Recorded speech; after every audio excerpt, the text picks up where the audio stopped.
Eh bien, écoutez, je vais pouvoir commencer directement avec des petites consignes le temps que tout le monde arrive. Comme ça, on va pouvoir un peu vous expliquer comment ce webinaire va se passer. Mais écoutez, aujourd'hui, le sujet qui nous retrouve, c'est l'IA générative au service de la recherche de financement des associations. On est Solidatech aujourd'hui en compagnie de Latitude et de Wavestone dans le programme Sherit que Karen nous présentera tout à l'heure dans le cadre de l'IA for Good. Euh, donc, euh, Au niveau des petites consignes, ce qu'on va faire aujourd'hui, c'est que on va donc pouvoir utiliser l'onglet Q et R qui se trouve en bas de votre écran pour poser des questions au fur et à mesure du webinaire si vous en avez. Le chat servira à notamment vous dire bonjour entre vous, vous donner peut-être des bons plans, on partagera des liens. Pour bien parler avec tout le monde, n'hésitez pas à sélectionner à tout le monde, comme ça vous ne parlez pas que à nous, les autres et panélistes, mais vous adressez bien à l'ensemble des participants. Et puis, bah, écoutez, sans plus tarder, je vais peut-être pouvoir vous présenter Solidatech, et comme ça vous saurez un petit peu aussi ce que nous faisons si vous ne nous connaissez pas déjà. Et puis sinon, vous connaîtrez un peu plus de nos services si vous connaissez déjà un petit peu, mais que vous en voulez un peu plus. Alors, si je partage ça ici, est-ce que vous voyez cet écran-là? Vous pouvez me confirmer que vous voyez bien la présentation de Solidatech? Ok, chouette. Donc, Solidatech, notre cœur de métier, ça va être de renforcer l'impact des associations par le numérique. On existe depuis 2008 et on est une douzaine de personnes réparties entre Paris et les Deux-Sèvres. Alors vous allez me dire pourquoi les Deux-Sèvres? Eh bien, c'est parce que c'est ici que se trouve notre coopérative d'insertion, les ateliers du bocage. On est donc membre d'Emmaüs, on fait partie du Moment Emmaüs, grâce à cette coopérative d'insertion qui est spécialisée dans la collecte et le remploi d'équipements bureautiques. On fait d'autre part partie du réseau international TechSoup, dont on est le satellite en France. Donc, qui sont nos bénéficiaires? Eh bien, on a plus de 42 000 associations qui sont gratuitement inscrites chez nous. Donc, on retrouve des statuts loi 1901 ou de droit local, mais aussi des fondations reconnues d'utilité publique, des fonds de dotation, des bibliothèques publiques. On a ici une répartition un peu des secteurs d'activité, donc vous voyez, relativement large et avec une fourchette de budget annuel relativement ample aussi, avec des structures employeuses et des structures non employeuses. Donc, que faisons-nous? Eh bien, on agit surtout sur trois modes d'action. On vous facilite notamment l'accès au numérique grâce à nos logiciels et au matériel à tarif réduit qu'on propose sur notre catalogue. On accompagne aussi les associations dans le développement de leurs usages numériques. Donc, ça passe par un certain nombre de ressources en ligne. Et enfin, on coproduit des savoirs et on les diffuse, dont une étude nationale qui paraîtra, par exemple, au cours de cette année, la nouvelle édition, le baromètre sur la place du numérique dans le monde associatif. Donc, voilà un petit peu un aperçu de la cartographie de nos solutions en ligne. On essaye autant de faire se peut de répondre à tous les besoins que vous pourriez avoir en vous proposant à la fois des logiciels internationaux, des logiciels locaux, français, voilà, un petit peu de tout.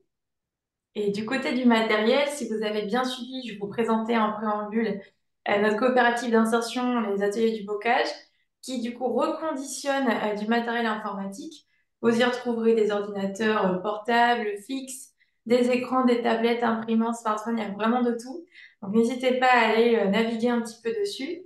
Et d'autre part, on propose également du matériel neuf grâce à nos partenaires Cisco et Dell.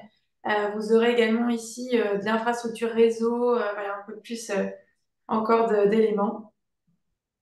Et donc, du côté de l'accompagnement, j'en parlais un petit peu tout à l'heure, mais on a aussi plein d'autres choses, donc des ressources gratuites, des articles, des newsletters qu'on écrit régulièrement, un outil d'autodiagnostic numérique en ligne pour faire un petit peu le point sur votre stratégie numérique en toute autonomie.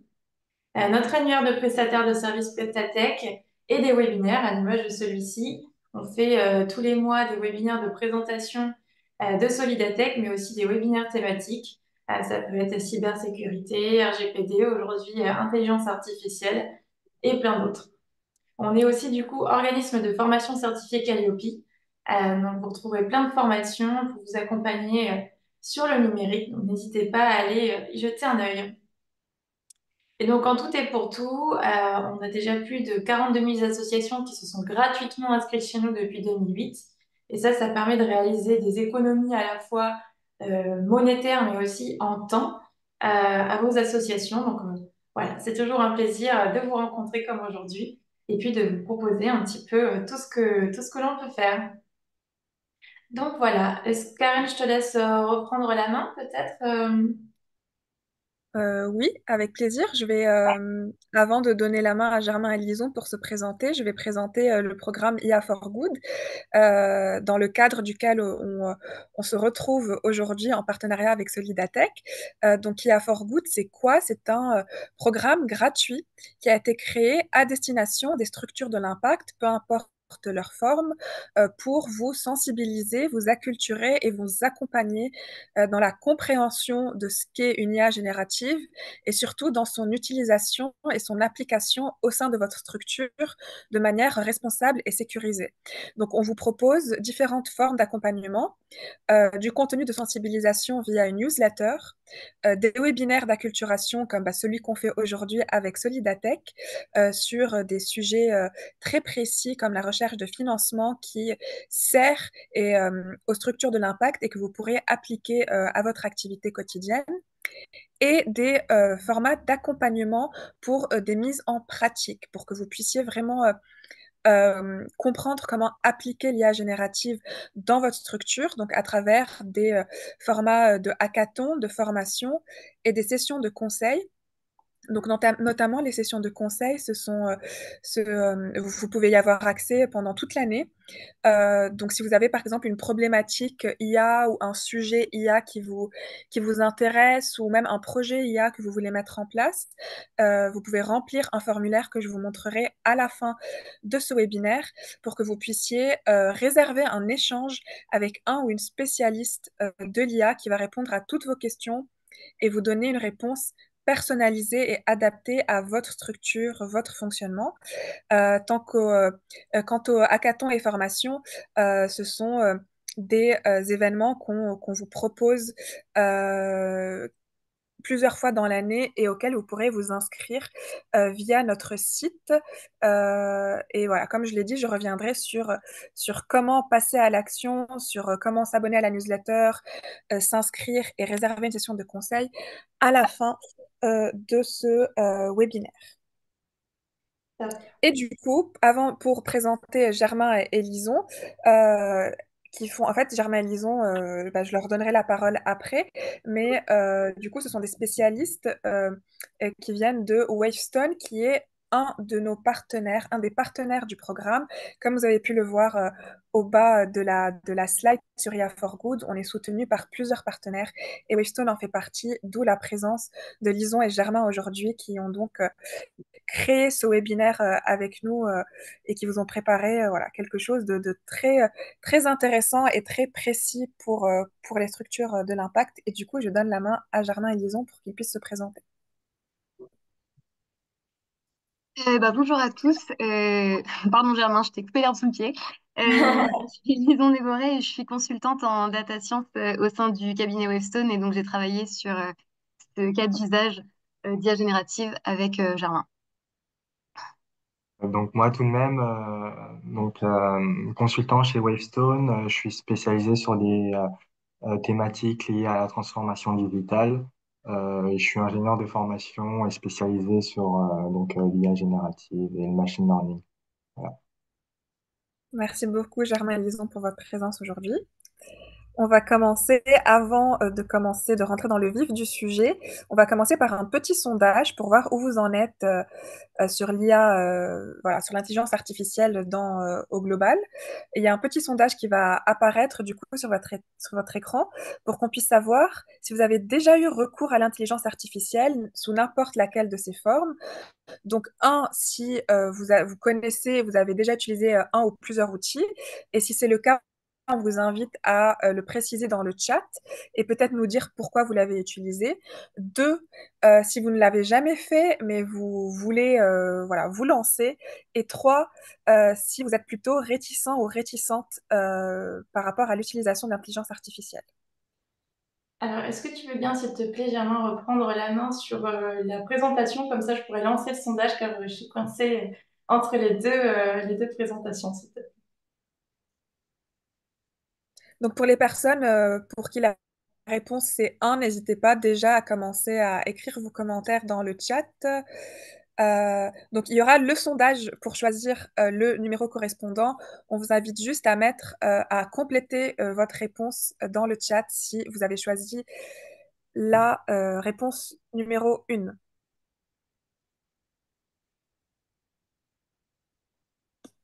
Donc on voit beaucoup de chat GPT et de copilote pour les personnes qui Oui. l'ont utilisé. Donc voilà, normalement, il y a un sondage qui est apparu sur votre écran pour que vous puissiez choisir la réponse correspondante. On voit Ah oui, déjà on en a beaucoup. qui sont quand même assez,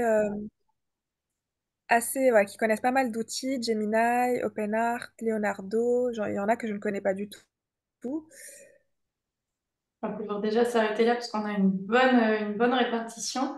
Ah, je vous partage d'ores et déjà les résultats. On a plus de Mhm, 70% des répondants qui ont déjà utilisé, qui ont déjà eu recours à l'intelligence artificielle en utilisant un ou plusieurs outils. Donc, c'est déjà pas mal. mhm. Chouette. Effectivement. Et On beaucoup voit d'outils assez différents. Je m'attendais à avoir plus du chat GPT, mais c'est vrai que qu'on a pas mal de peut-être autre connaisseurs et chose. connaisseuses. On va pouvoir passer peut-être à la question suivante. Très bien. Du coup, on passe à la deuxième question. Euh, euh, Germain, est-ce que tu pourrais passer sur la slide suivante? Merci. Et j'en profite pour la poser aussi à l'oral. Euh, on voudrait savoir que l'IA évoque pour vous. Donc, de même, sondage que Camille vient de lancer. Ah, donc, Karim, t'es un petit peu. Un, est-ce que vous trouvez que c'est un outil? Deux, si vous êtes au milieu, vous pouvez voir les avantages, mais vous n'êtes pas forcément très, voilà, très fan. Et trois, si vous avez beaucoup de réticence, si vous êtes frileux et frileuse et vous pensez que ça va remplacer des emplois, prendre le contrôle, et voilà, vous avez quelques inquiétudes par rapport à l'IA. On Et est encore une trop. fois, pour rappel, on vous pose ces questions parce que c'est voilà, les personnes qui ne connaissent pas l'IA, le webinaire est fait pour ça. Et pour les personnes qui sont frileuses, c'est aussi fait pour qu'on puisse vous expliquer comment l'utiliser de manière responsable et sécurisée. Donc, merci à tous les répondants. Je vais déjà pouvoir vous partager les résultats. Alors, on est à peu près sur du 50-50. Généralement, on a quand même plutôt des personnes qui peuvent voir les avantages que l'IA pourrait leur apporter. Euh, une bonne partie aussi qui voit l'outil révolutionnaire que c'est pour vous accompagner dans la productivité. C'est plutôt encourageant. Et on va pouvoir partir là-dessus. Merci d'avoir répondu, d'avoir participé. Ça nous permet de savoir un petit peu à qui on a affaire aujourd'hui. Merci pour ça.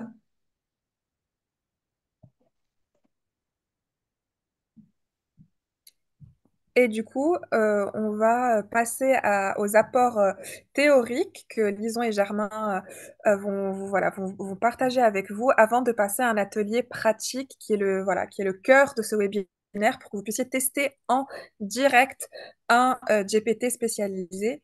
Et je donne la main du coup à Lison. Germain, tu veux passer la slide? Eh ben déjà, merci pour vos réponses et votre transparence sur la vision que vous avez de l'IA générative. On va passer donc sur une partie un peu plus descendante, mais n'hésitez pas toujours à poser des questions dans la partie Q&A du Zoom. Donc l'idée là, ça va être de vous présenter un peu les principes de base de l'IA générative, qu'est-ce qui se cache derrière, comment l'utiliser à bon escient. Et avant de définir l'IA et l'IA générative plus particulièrement, je pense que c'est important de replacer la notion dans le contexte plus général de la valorisation de la donnée, parce qu'on a plusieurs façons d'exploiter la donnée que on regroupe ici un peu dans trois gros niveaux. Tout d'abord, le premier niveau d'exploitation de la donnée, qui est vraiment un niveau descriptif, d'analyse. on va regarder une variable et analyser son évolution pour identifier des tendances, donc des évolutions temporelles ou des variations selon des zones géographiques ou selon des profils de personnes. Donc, un exemple, ça peut être d'analyser les résultats d'une campagne de sensibilisation. Donc, par exemple, vous êtes une organisation qui a produit et diffusé largement un contenu sur, je sais pas, la prévention des risques de l'alcool au volant. Et on va se demander est-ce qu'on observe une diminution des accidents dus à l'alcool, par exemple. Et donc là, on va simplement suivre le nombre au cours du temps et décrire, analyser ce qui se passe. Donc ça, c'est un niveau très descriptif, mais qui permet déjà de dire des choses à partir de la donnée. Le deuxième niveau où on va aller un petit peu plus loin, ça va être un niveau prédictif, où on va faire des estimations. On va toujours se baser sur des analyses de données historiques et on va essayer de se demander ce qu'on peut prédire pour la suite, dans le futur.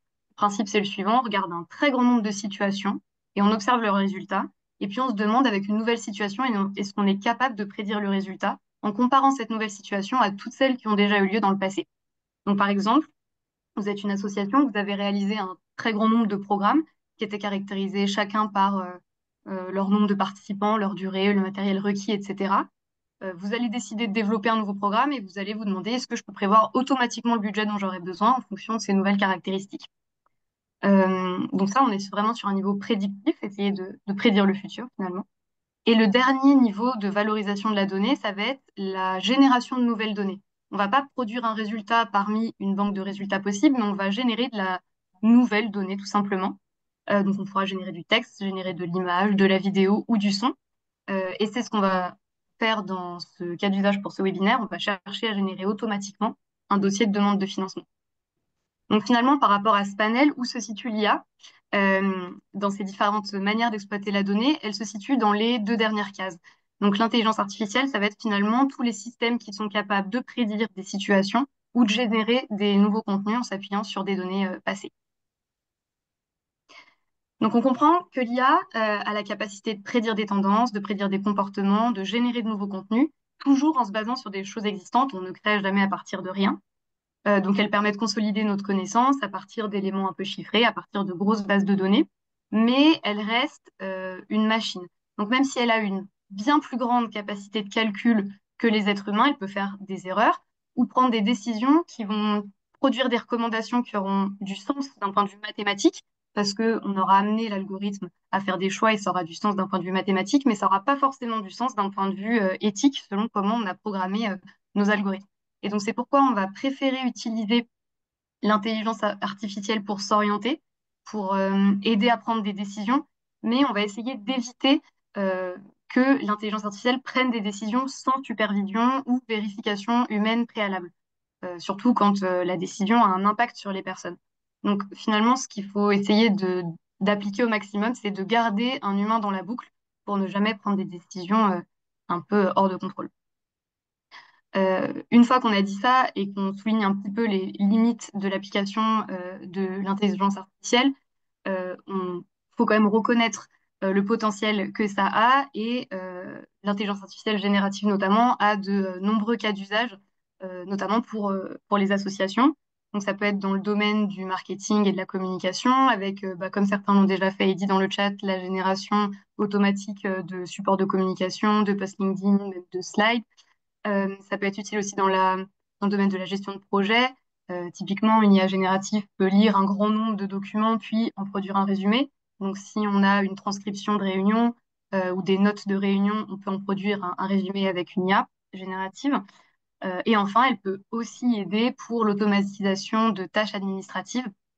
C'est ce qui nous intéressera aujourd'hui avec donc comment générer automatiquement ces fameux dossiers de demande de financement. Donc maintenant qu'on a en tête une vision de l'IA générative et les différents cas d'application, on va rentrer un tout petit peu dans le détail de la solution qu'on a utilisée pour générer nos dossiers de demande de financement. Donc certains l'ont exprimé au début du webinaire, vous avez déjà utilisé ChatGPT plutôt que Google pour obtenir des réponses ou générer des nouveaux contenus. Et ce que vous aurez remarqué sûrement, c'est qu'on a déjà des réponses rédigées, des réponses structurées. Et ces réponses se basent sur toutes les données qui sont présentes finalement sur Internet, ce qui fait que parfois on ne sait pas forcément le niveau de fiabilité qu'on peut y accorder. Donc nous, pour ce cas d'usage, on a utilisé un algorithme ChatGPT, donc de l'entreprise qui a fabriqué ChatGPT, à savoir OpenAI, mais c'est un service qui est un peu un ChatGPT amélioré, savoir le service custom RAG-GPT. On a la même base d'algorithme, on a la même interface où on va discuter avec un agent, mais on va fournir à cet agent des documents spécifiques à notre cas d'usage pour que l'agent ait des connaissances qu'il n'aurait pas forcément eues sur Internet et des connaissances dont on valide le niveau de fiabilité et la pertinence. Donc, en personnalisant comme ça un GPT, en allant plus loin que ChatGPT et en le personnalisant, on peut obtenir des réponses qui vont être plus précises, plus fiables, grâce au contenu qu'on leur a fourni en amont. Et je vais laisser Germain vous présenter plus en détail comment configurer ce type d'agent pour avoir des réponses comme ça personnalisées et spécifiques à un cas d'usage. Merci. Donc, juste avant de passer à l'atelier, l'idée c'est de faire un peu une mise en contexte. Je vois qu'il y a pas mal de questions. On aura l'occasion de répondre un peu à tout ça. Mais bon, avant de commencer, je voudrais vous parler un peu des bonnes pratiques qu'il y a dès qu'on va construire un agent, un assistant, appelez-le comme vous voulez. L'idée, c'est de pouvoir personnaliser un besoin, chose que ChatGPT pourrait avoir des limites. Un premier volet qui est sur le prompt. Donc, un prompt, qu'est-ce que c'est? C'est des instructions, donc une consigne qu'on donnerait à un LLM pour pouvoir l'orienter en lui donnant du contexte, des contraintes et le type de tâche qu'on voudrait. Donc, la sortie voulue. Un deuxième volet sur les documents. Donc là, on parle ce qu'on appelle un RAG pour Retrieval Augmented Generation. C'est finalement cette partie améliorée du ChatGPT, c'est pouvoir se concentrer sur des données qu'on lui fournirait et non plus sur euh, les données d'entraînement telles que l'ensemble des ressources en ligne, Wikipédia, etc. Il y a un troisième volet qui est donc sur l'agent, c'est le fait de pouvoir personnaliser à travers une interface, donc un chatbot tout simplement, les réponses en se basant sur cette personnalisation des informations. Si je reviens sur le premier volet, en fait, dès qu'on va construire un agent, l'assistant va se baser sur cette consigne. Pour construire cette consigne, on commence toujours par le faire adopter un persona, à savoir l'objectif voulu, qu'est-ce qu'on attend de ce rail. Chose qu'avec ChatGPT, on pourrait être limité. On pense par exemple ici à notre cas d'étude qui est la génération de demandes de financement, pouvoir tout de suite lui dire que tu es spécialisé dans la rédaction de dans la demande de financement. Donc, grâce à ces instructions, on va pouvoir orienter pour obtenir des réponses qui seraient plus adaptées à notre contexte. Donc, une fois qu'on a énoncé ce persona, on commence par énoncer les différents objectifs, pouvoir organiser les objectifs sous forme de sections, et enfin des contraintes. Je pense par exemple à Latitude qui utilise souvent dans leur rédaction une écriture inclusive. Donc, grâce à ces différentes contraintes que vous pouvez lui mettre, finalement, euh, cet assistant pourrait vous faire gagner du temps en comprenant vos demandes et vos exigences. L'importance sur les documents, donc il faut comprendre que l'IA se base sur des données.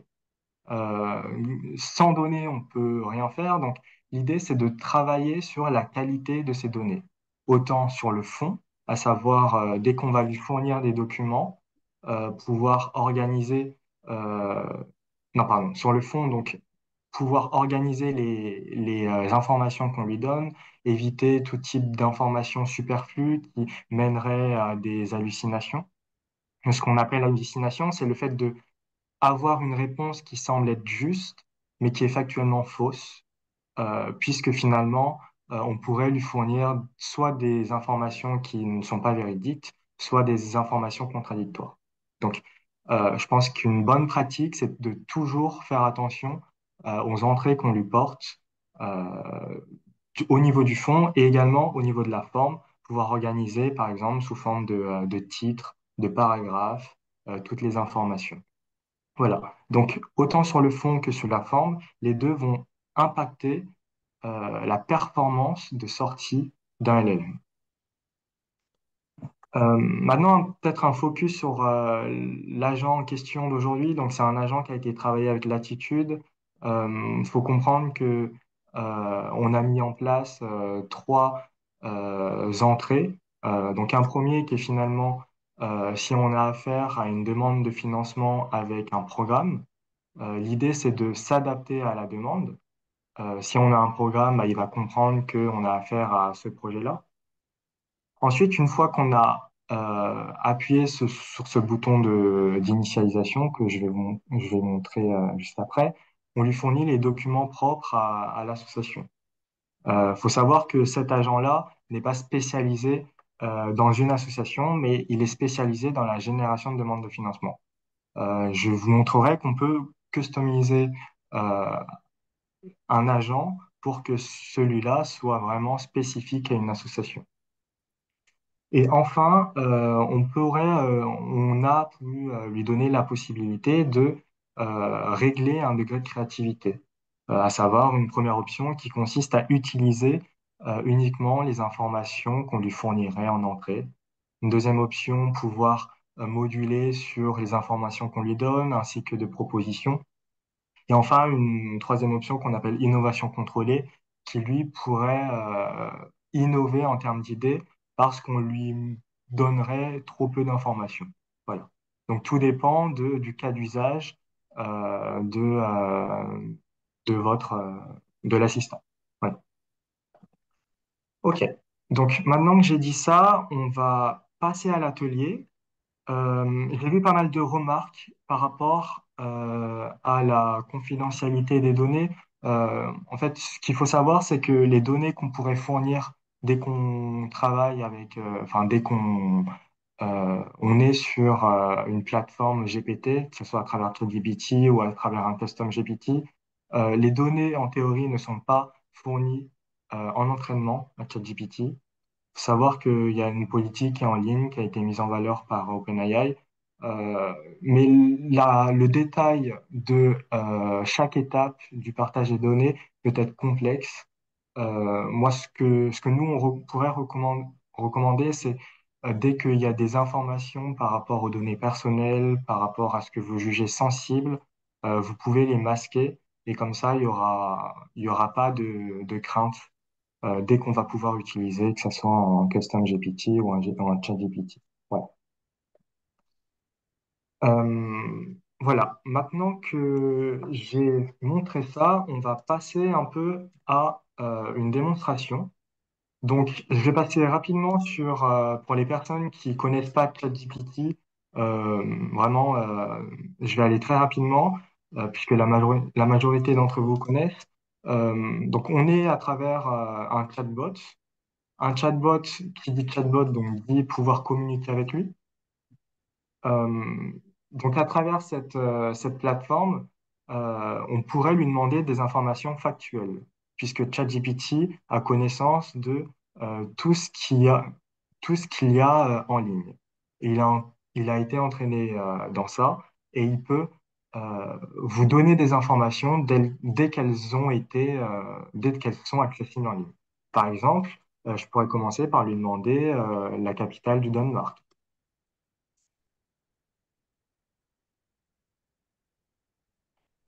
Donc, grâce à ça, euh, le ChatGPT va pouvoir répondre à travers une réponse qu'il a pu trouver en ligne.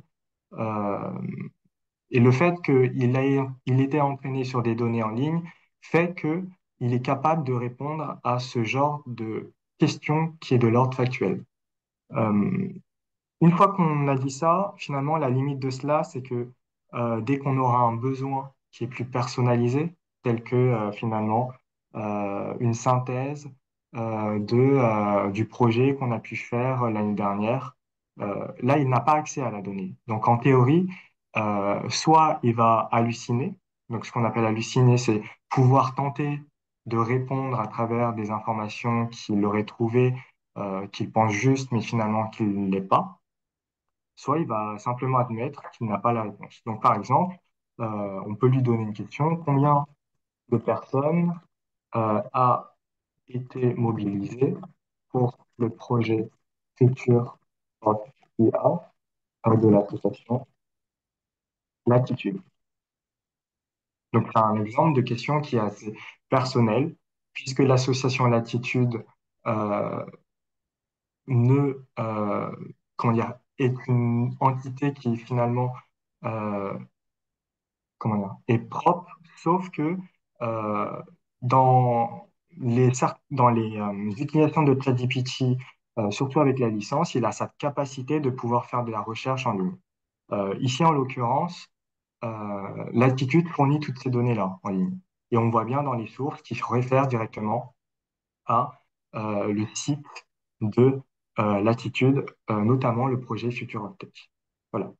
Euh, donc maintenant qu'on a montré ça, on voit très bien que finalement, on ne pourrait pas lui demander pardon, de remplir un formulaire de demande de financement.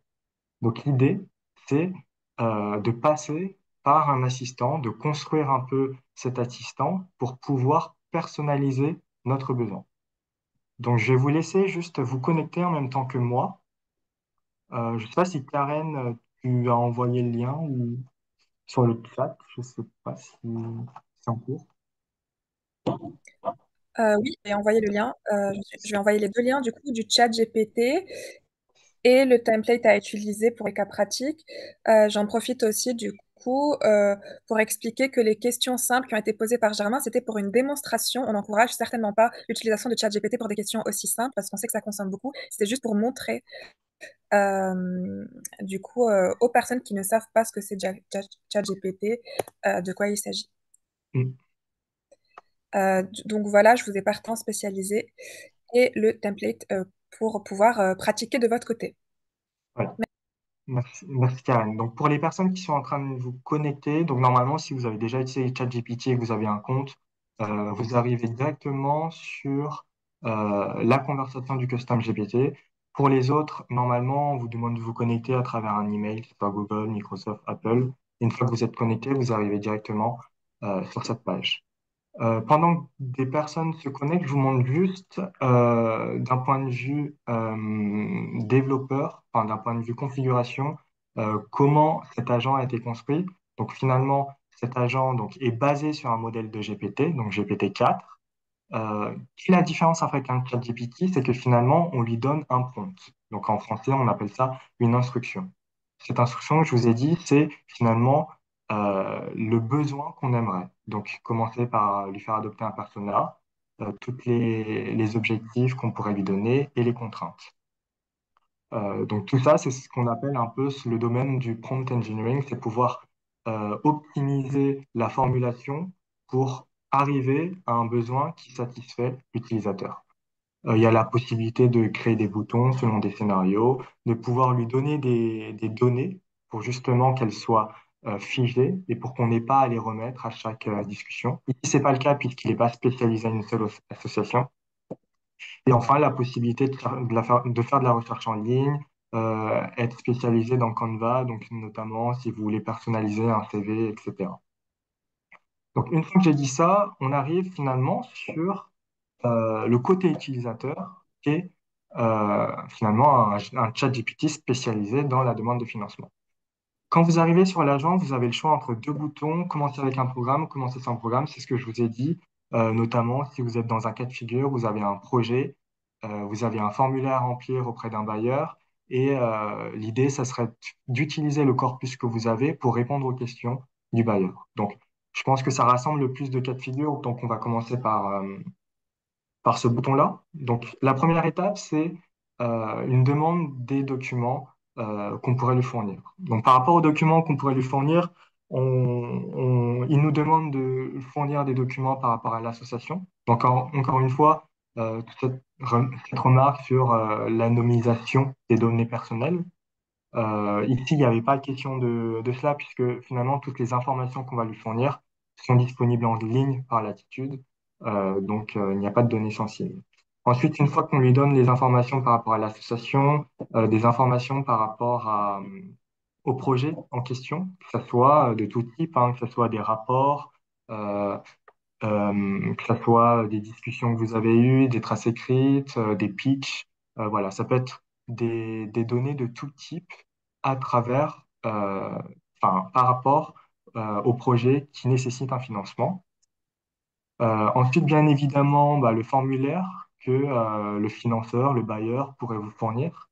Et enfin, si vous avez pu auparavant remplir d'autres formulaires, que ce soit sur d'autres projets que vous avez eus, ou bien un formulaire sur ce même projet-là, mais auprès d'un autre bailleur, il peut toujours intégrer cela pour bien comprendre et finalement éviter toutes les réponses qui seraient pas en accord ou éloignées par rapport au contexte.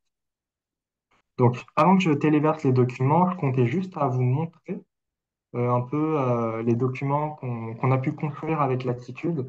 Donc, on a essayé de faire une synthèse d'une présentation des activités principales de Latitude.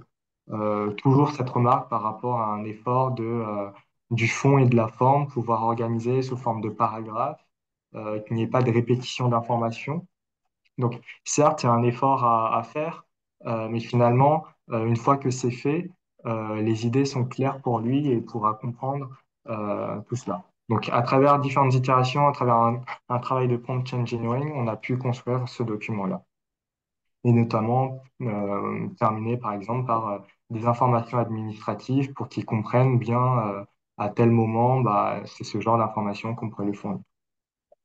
Donc, une fois que je vous ai montré ça, donc ça, c'est les documents concernant l'association.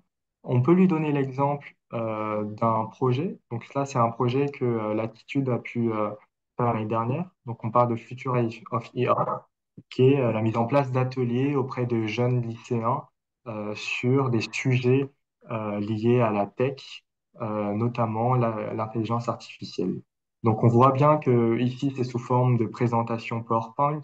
Donc, l'intérêt, c'est justement de pouvoir exploiter tout type de métadonnées, enfin de sources d'informations. On peut parler de PDF, on peut intégrer des images ou du texte sous forme de Word. OK. Et enfin, un exemple de formulaire que le bailleur, l'AFNIC ici, nous a fourni. L'idée, c'est que là, on prend volontairement un formulaire qui est assez long, qui est assez exigeant. Donc, l'idée, c'est pas de tout remplir ensemble, c'est vraiment de comprendre à quel point, euh, à partir d'un corpus, une IA peut vous aider à faire une rédaction. Donc, en aucun cas, il va prendre des décisions. C'est vraiment pouvoir optimiser son travail et avoir du recul par rapport à l'usage d'un assistant. OK. Donc, je reviens juste par rapport à l'assistant ici. Donc, c'est le moment de téléverser les documents. Donc, pour les personnes qui ont des documents qui veulent tester en live avec moi, n'hésitez pas, hein. Si vous avez des questions, allez-y dans le chat. On peut vous répondre soit à travers le chat ou même à la fin.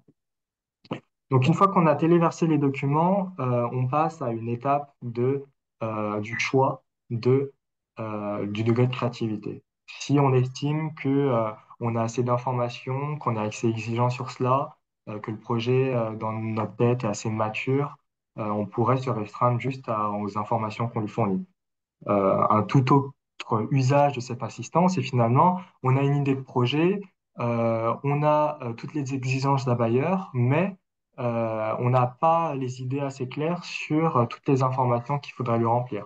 Donc, cet usage de cet assistant pourrait finalement servir à donner des idées, pouvoir donner d'autres directions pour pouvoir gagner en réflexion et en maturité sur ce projet. Bon, le projet Future of IA ici est assez mature, donc on pourrait tester avec une option 1. Donc, l'idée, c'est qu'une fois que je lui ai dit 1, option 1, il va utiliser uniquement les documents, les données sur ces 3 documents que je lui fournis. Il pourrait faire de la recherche en ligne, bien sûr. Il y a une option qui permet cela dans la partie configuration. Voilà. Donc, une fois que je lui fournis ce degré de créativité, c'est là qu'il va commencer un peu la rédaction. Donc, on voit qu'il arrive à remplir les informations, les questions que le bailleur nous a fournies.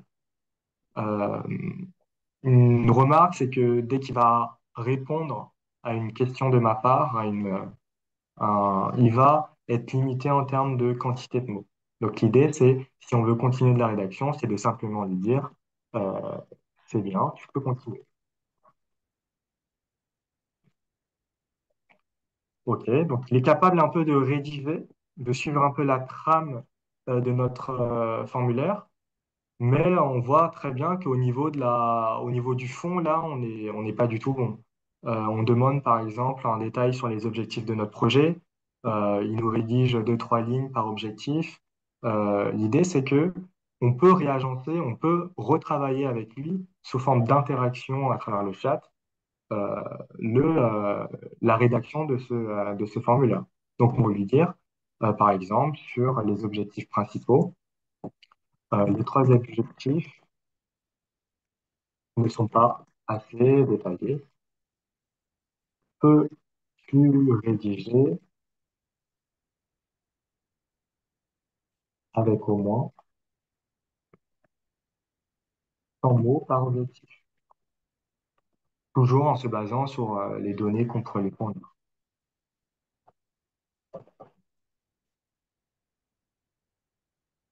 Donc, à travers cette requête, il va prendre en compte, finalement, sous forme de consignes, et il va comprendre que dorénavant, les réponses doivent être plus détaillées et plus comment dire, en accord avec les exigences du bailleur. Donc voilà, ça c'est un exemple de comment finalement on peut amener à notre besoin. Finalement, à force de faire des consignes, et on sent que c'est toujours les mêmes consignes qu'on pourrait les dire, bah, justement, pouvoir construire un agent qui intègre toutes les exigences fait qu'à la fin, il va être de plus en plus personnel par rapport à votre demande. Voilà. Donc là où finalement, ChatGPT va perdre connaissance de toutes ces exigences dès que vous allez avoir une nouvelle conversation avec lui ou bien au bout d'un moment, surtout si on n'a pas de licence, la fenêtre de contexte est assez faible. Donc finalement, grâce à cela, on peut personnaliser de plus en plus. Donc c'est tout finalement la remarque que j'ai envie de vous faire à travers les possibilités que peut offrir un agent, un assistant de rédaction conçu pour des tâches de rédaction, de synthèse, donc, l'idée, pardon, je reviens juste sur le fait que on a construit avec Latitude un assistant qui est spécialisé pour l'association Latitude. Et donc, par exemple, dans l'étape de pouvoir lui fournir des documents, on n'aurait plus besoin de le faire, mais on aurait juste besoin de lui fournir le formulaire que le bailleur pourrait nous fournir et juste le nom du projet. Voilà. Donc, on peut gagner du temps petit à petit en rajoutant des détails dans la consigne de configuration. Voilà. J'espère que c'était clair. Si vous avez des questions, n'hésitez pas, on peut y revenir juste après. Enfin, bon, bien sûr, l'impact de l'IA générative, surtout de ChatGPT, est assez conséquent. On pourrait penser que l'entraînement euh, serait aurait un impact plus fort que l'inférence, mais finalement, à force d'usage de ChatGPT, l'usage de l'inférence est euh, énorme par rapport à l'entraînement. Ce qui est bien à retenir, ce qui est à retenir, c'est que finalement, l'idée de ces bonnes pratiques, c'est de pouvoir avoir toujours conscience de la nécessité d'une requête pour qu'on puisse minimiser cet impact environnemental. Voilà. Maintenant que j'ai dit cela, on va passer à une séance de questions-réponses. Je ne sais pas si Karen, tu as envie de dire un mot avant qu'on passe à cela.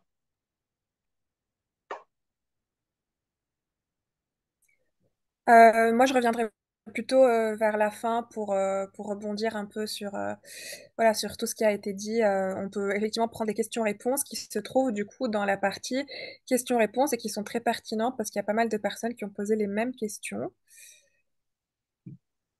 Mhm. On a, Euh, on j'ai... a par exemple... Ah, vas-y, Karen. Non, justement, je disais que il y a un petit bug chez moi, donc vas-y Camille, j'arrive pas à ouvrir Ah, les questions-réponses. et bien, on a par exemple une question de Teddy qui se retrouve aussi chez pas mal d'autres participants. Quels sont les risques avec les documents confidentiels et l'IA? Alors, je sais que tu l'as déjà évoqué, Germain, mais peut-être que tu peux reclarifier ou donner un petit peu plus d'éléments là-dessus parce que c'est vrai que c'est revenu pas mal de fois.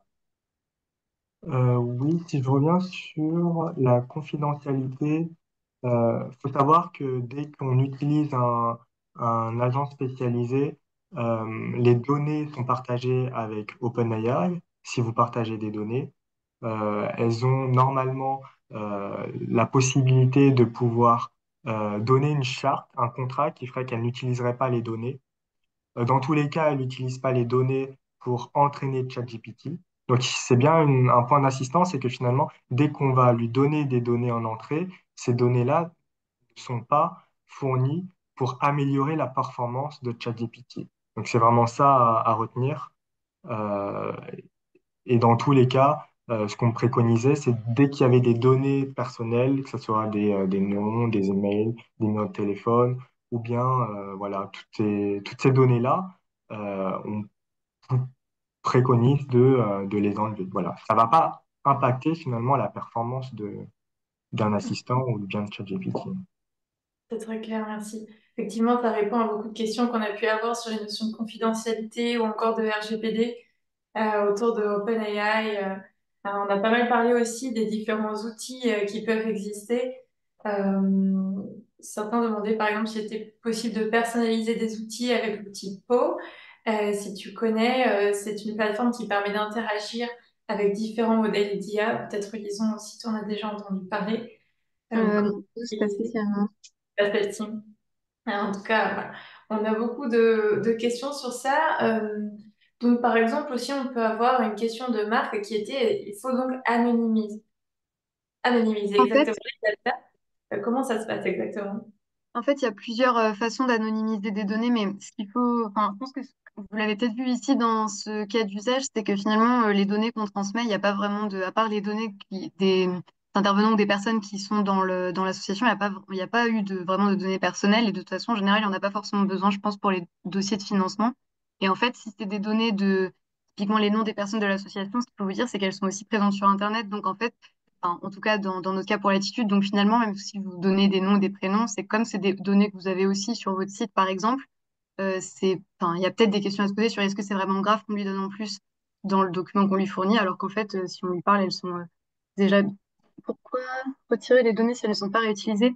Enfin, en fait, c'est parce que il y a toujours les politiques data à un instant T, mais après, les politiques peuvent être revues. On a de beaux exemples dans l'actualité aujourd'hui sur les façons dont les entreprises ont de revoir leurs politiques de médiation, de confidentialité, etc. Donc, en fait, même si à un instant T, la politique dit qu'elle va jamais les réutiliser, peut-être qu'un jour ce sera le cas. Et là, nous, on peut pas vous le garantir à date parce que c'est pas une entreprise dans laquelle on travaille.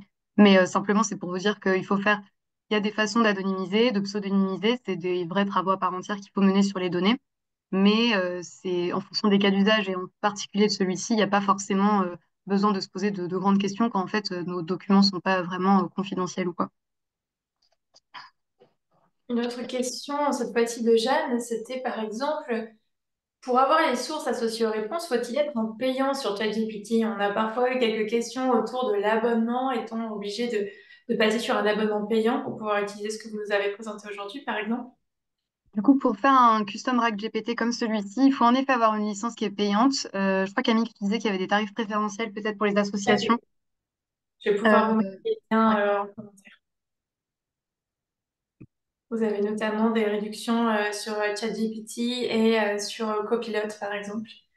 Alors, je vous partage ça tout de suite. Il y avait aussi une question qui avait été posée plusieurs fois aussi dans le chat. Donc, il y a une inquiétude par rapport au fait que les personnes qui vont recevoir la réponse puissent savoir en fait qu'il s'agit de l'IA.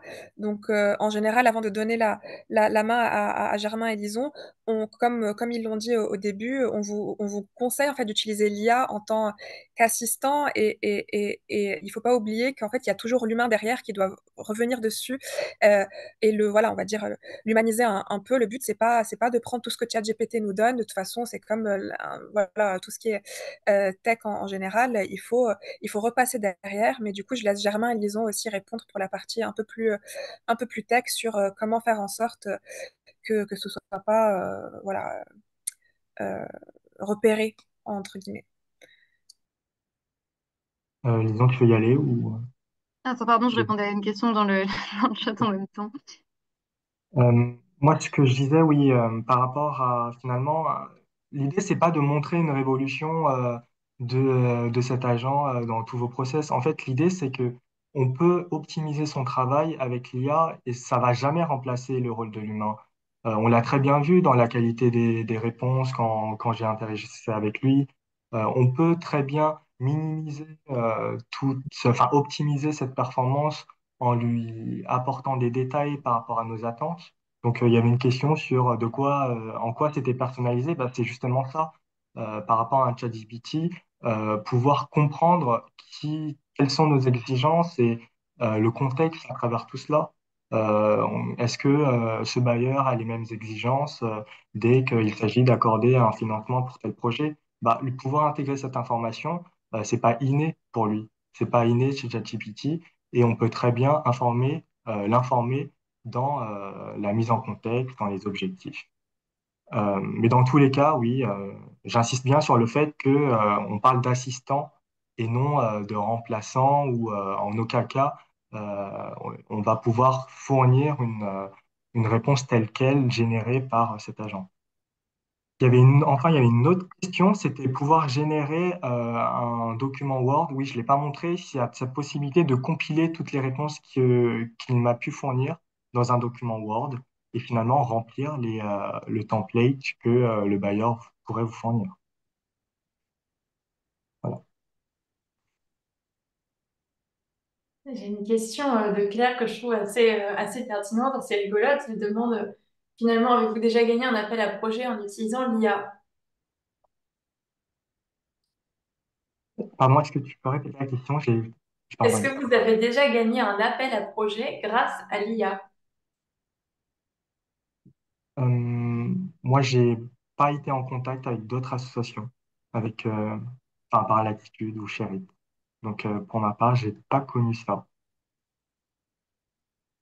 Néanmoins, en fait, c'est vraiment un outil qu'on propose aujourd'hui et une manière, pourquoi pas, de voir comment utiliser aussi l'intelligence artificielle pour vous faire gagner du temps et pour voilà, vous aider vraiment là-dedans. Alors, qu'est-ce qu'on a d'autre comme question? Peut-être ensuite, Karen, que tu pourras reprendre la main, peut-être pour présenter les dernières ressources. Oui. Euh, Peut-être une petite dernière question. Euh,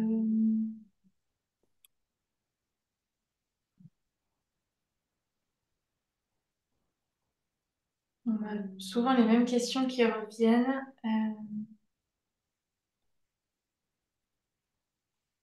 Est-ce que vous savez si, par exemple, dans le public, lorsque l'on répond à des appels à projets, il y aurait une possibilité euh, de lire en fait que le document a été rempli grâce à l'intelligence artificielle? Est-ce que c'est possible aujourd'hui de s'en rendre compte? Il y a des algorithmes, il y a des entreprises qui utilisent des algorithmes spécifiques qui permettent de détecter si des documents ont été produits à partir d'intelligence artificielle, oui. Très bien. Enfin, là, j'ai pas le nom des algorithmes en tête, pardon, mais en tout cas, ça existe tout à fait. Très bien. Eh bien, écoute, Karen, si tu veux présenter quelques petites euh, ressources en fin de webinaire, et puis ensuite, s'il nous reste encore une petite minute, on pourra prendre quelques questions supplémentaires. Peut-être que la slide sur l'environnement, vous l'avez déjà présentée. On avait quelques questions au début aussi, enfin, questions plutôt remarques, je pourrais dire, sur l'impact environnemental que pouvait avoir l'intelligence artificielle. Si vous voulez en faire un mot, ça pourrait être ça aussi en suivant. Très bien. Je vais juste revenir sur ce que IA for Good enfin, comment IA for Good peut vous accompagner du coup sur l'intelligence artificielle. J'ai vu pas mal aussi de questions un peu personnelles sur, par exemple, quelqu'un qui disait on a déjà un agent personnalisé, comment le peaufiner ou comment créer notre propre IA, etc. Donc ça, ce sont des questions que vous pouvez poser à des spécialistes, par exemple comme Lison, Germain, et il y en a plein d'autres, avec qui vous pouvez échanger pendant 1 heure pour que vous puissiez être aussi rassuré sur l'utilisation de l'IA dans votre structure et voir aussi tout simplement peut-être faire un call pour savoir si l'utilisation de l'IA est pertinente pour vous, parce qu'encore une fois, nous, on n'encourage pas l'utilisation de l'IA, on sait que c'est voilà, que c'est quelque chose qui est en train euh, d'être utilisé de plus en plus. Et le but, c'est de vous sensibiliser et vous accompagner pour l'utiliser de manière sécurisée et responsable. Donc, vous pouvez aussi faire un échange pour savoir si c'est pertinent pour vous. Les spécialistes sont là pour vous aiguiller sur l'utilisation ou pas de l'IA générative. Et ensuite, on a une newsletter, et pas n'importe laquelle sur l'IA, c'est vraiment une newsletter qui vous propose des articles sur l'IA générative, mais dédiés aux structures de l'impact comme vous, donc vraiment orientés sur l'ESS. Je vais vous envoyer les 2 liens dans le chat. N'hésitez pas aussi à aller voir notre site IA for Good pour que vous puissiez en savoir un peu plus. Et vous pouvez également me contacter euh, sur le mail que je vous envoie sur le chat également en ce moment. Si vous avez des questions sur IA for Good, mais voilà, on est là pour vous accompagner. J'ai vu qu'il y avait aussi beaucoup euh, c'est normal, de réticence et d'inquiétude. On est là aussi pour vous rassurer. Euh, et je redonne la main à Camille. Eh bien, du côté de nous, des ressources que j'ai pu vous partager, on avait par exemple rédigé 2 articles, l'un sur l'intelligence artificielle, de quoi parle-t-on et quel est l'intérêt pour votre association, un second sur l'automatisation des tâches. Alors, ce sont des sujets qui gravitent un petit peu autour de ce que l'on a pu évoquer aujourd'hui, qui sont différents. Ce sont des articles gratuits que vous pouvez consulter en toute autonomie. Et puis, si vous voulez également faire le point sur votre recherche de financement, eh bien, vous pouvez contacter notre collègue Sandrine, qui se fera un plaisir de vous accompagner là-dedans autour d'une formation assez complète. Donc, voilà de notre côté. Je vais vous mettre son mail également, comme ça vous aurez tout. Eh bien, comme il nous reste 2 petites minutes, si vous voulez répondre à quelques petites questions supplémentaires, on a peut-être le temps. Vous voyez, par exemple, pour les parties financières liées au budget, une question de Claire, est-ce que l'on peut générer des tableaux et des graphiques?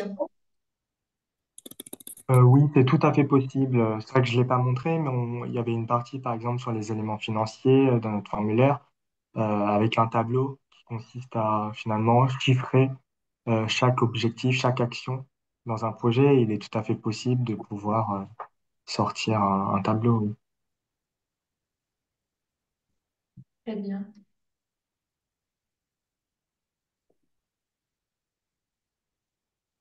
Hmm. On a par exemple une question également de Séverine. Ouais, je pense Euh, qu'on a fait le tour. on arrive au terme du webinaire. C'est ça que tu disais, Karen? J'ai cru entendre ta voix. Oui, oui, oui, c'est ça. Je voulais juste faire un petit rappel du timing. Bon, eh bien, écoutez, merci en tout cas à tous d'avoir été si nombreux à suivre ce webinaire. C'était vraiment un plaisir de tous vous accueillir. Et puis surtout, merci aux intervenants aujourd'hui, Germain et Lison, nos experts sur le sujet qui ont pu, je l'espère, vous montrer un petit peu plus comment ça fonctionne et vous donner envie de tester par vous-même, peut-être en prenant ensuite au calme chez vous, pas à pas, parce que forcément dans le format webinaire, on avance un petit peu. Mais c'était vraiment un plaisir et puis surtout merci à Karen et à l'attitude d'avoir co-animé, co-organisé tous les 4 ce webinaire. C'était vraiment un plaisir. Donc merci à vous tous, merci aux participants.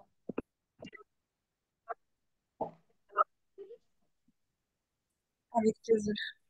Avec plaisir. Merci, Germain. Merci aux participants. participants et chat. Merci beaucoup. Très bonne journée. Au revoir. Bon après-midi.